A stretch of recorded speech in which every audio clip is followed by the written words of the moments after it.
Sir ने join कर, ठीक हो गया।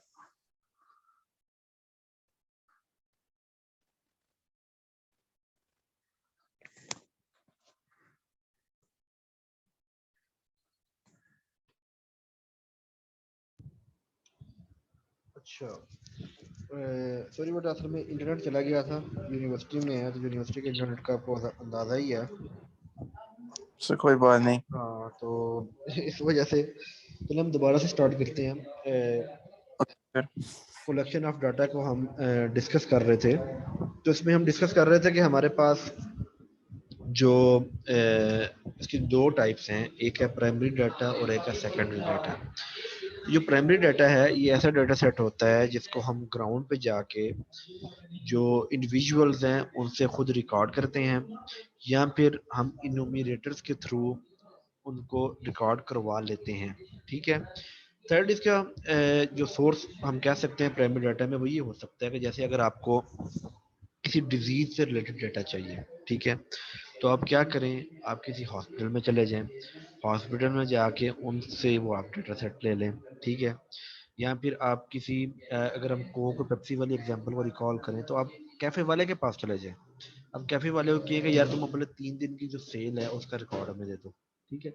अब उसकी सेल के अंदर क्या होगा, वो उसमें कोल्ड ड्रिंक्स भी होंगे, उसमें चिप्स वगैरह भी होंगे, उसमें बर्गर्स भी होंगे, उसमें बाकी चीज़ें भी होंगी। तो रॉ फॉर्म में डाटा होगा। आप उसमें से अपनी मर्जी का डाटा उठाएंगे, उसको फिर बाकायदा प्रोसेस करेंगे, टेबल फॉर्म में लेके आएंगे, ग्राफ्स बनाएंगे, एनालाइज करेंगे, ठीक है, उसके रिजल्ट फाइंड करेंगे। तो ऐसा डाटा सेट जो रॉ फॉर्म में हो, जो ग्राउंड पर जाके खुद कलेक्ट किया जाए, जो किसी एक्सपेरिमेंट के थ्रू हासिल किया जाए, क्वेश्चनर्स के थ्रू हासिल किया जाए, ऐसा तमाम जो डाटा होंगे वो आपका प्राइमरी डाटा सोर्सेज कहलाते हैं।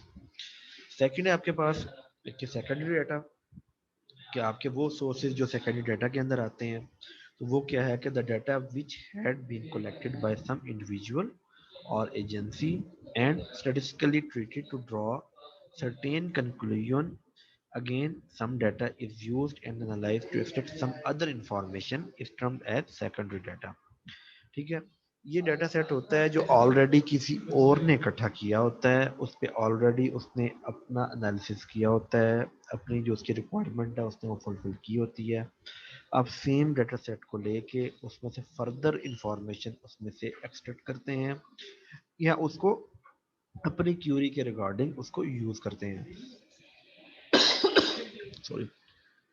इसकी एग्जांपल हम कह सकते हैं कि पब्लिश थीसिस या रिसर्च पेपर्स हैं या प्रोजेक्ट रिपोर्ट्स हैं।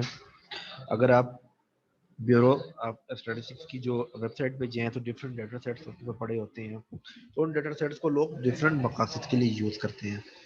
या फिर इसकी एक सिंपल सी एग्जांपल ये हो सकती है कि आपका जो कोई क्लास टीचर है उसने आपका टेस्ट लिया है, आप 30 स्टूडेंट्स हैं, आपके टेस्ट के मार्क्स आ गए हैं, उसने क्या किया, उन सब की एवरेज ले ली, एवरेज लेके उसने उस डाटा सेट को रख दिया। उसके बाद कोई और टीचर आया, उसने उसी डाटा सेट को उठाया, उसमें से उस क्लास की मैक्सिमम जो मार्क्स थे उनको अलग किया, मिनिमम मार्क्स को अलग किया, उनका जो मीडियन था उसको अलग किया, जो मॉड था उसको अलग किया। तो उसने क्या किया, उसने फर्दर उसके ऊपर स्टैटिस्टिकल टूल्स अप्लाई किए, लेकिन डाटा सेट ऑलरेडी जो कलेक्ट था वो किसी और ने किया था। तो इस तरह का जो डाटा सेट होता है या इस तरह का जो सोर्स होता है जहाँ से आप डाटा सेट लेते हैं उसको आप सेकेंडरी डाटा कहते हैं।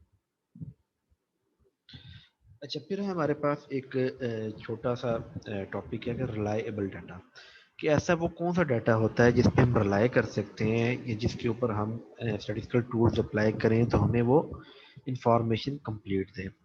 इसमें जो फर्स्ट पॉइंट है उसमें लिखा है कि the data should be complete, data complete होना चाहिए। देखिए अगर आप ये देखना चाह रहे हैं कि आपकी एवरेज क्या है आपकी क्लास की टेस्ट मार्क्स की, तो उसमें कोई मिसिंग वैल्यू ना हो। अगर 30 स्टूडेंट्स हैं तो आपके पास 30 वैल्यूज ही होनी चाहिए।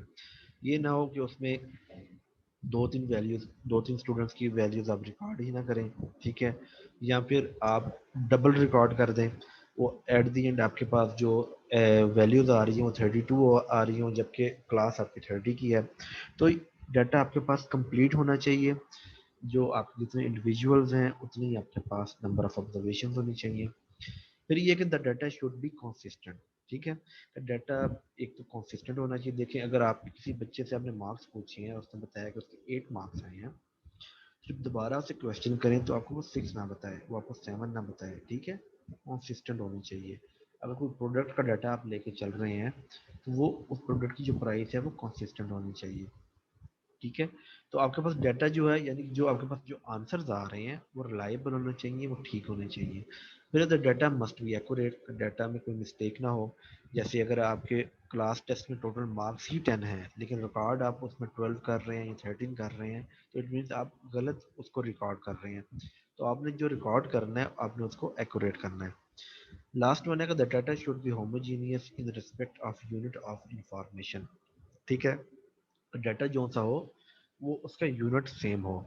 देखें इसमें इतना है कि जैसे अगर आप कोई से दो प्रोडक्ट्स हैं उनका आपस में कंपैरिजन कर रहे हैं, और एक जो प्रोडक्ट है वो आपके पास रुपीस के अंदर है और एक प्रोडक्ट आपके पास डॉलर्स में है, ठीक है। अगर एक प्रोडक्ट की प्राइस है आपके पास 200 रुपीज़ और दूसरी प्रोडक्ट की प्राइस है अगर $2, तो उसका ये मतलब नहीं कि जो $2 है वो प्रोडक्ट सस्ती है, ठीक है। क्योंकि जब तक आप उसको कन्वर्ट नहीं करेंगे रुपीज़ के अंदर, या फिर रुपीज़ वाली जो प्रोडक्ट है उसको कन्वर्ट नहीं करेंगे आप डॉलर्स के अंदर, तो तब तक आप उनका आपस में कंपैरिजन नहीं कर सकते।